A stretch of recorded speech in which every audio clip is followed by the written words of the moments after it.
Сәлем баршаңызға, менің каналыма қош келдіңіздер. Бүгін сіздермен сникерс трайфлдың рецептісімен бөлісемін. Осылай стаканда дастарханыңызға ұсынсаңыз, өте ерекше, өте тәтті болып шығады. Алдымен қамырын дайындаймыз. Ол үшін ыдысқа жұмыртқа, ванилин және де қантты қосып, ағарғанша миксерлейміз. Осылай көлемі ұлғаю қажет. Содан соң сұйық май, сүт қосып, тағы да миксерлейміз. Енді құрғақ ингредиенттерді қосамыз. Міндетті түрде илегіштен какаоны, разрыхлительді және де мен алдын ала илегіштен өткізіп алдым. Ұнды қосып, барлығын араластырып миксерлейміз. Қажетті заттардың барлығын описанияда қалдырып кетем. Міндетті түрде қарап жазып алыңыздар. Не осындай бізде қамыр шығу қажет.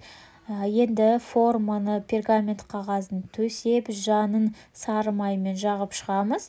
Және де 180 градуста қыздырылған пешке шамамен 35-40 минутқа қоямыз.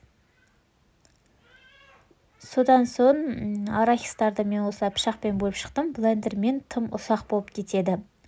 Енді кремін дайындаймыз. Ол үшін салқын творожный сырды алдымен осылай миксермен езіп аламыз. Содан соң салқын 8 сағат минимум холодильникте тұрған сливкиді қоямын.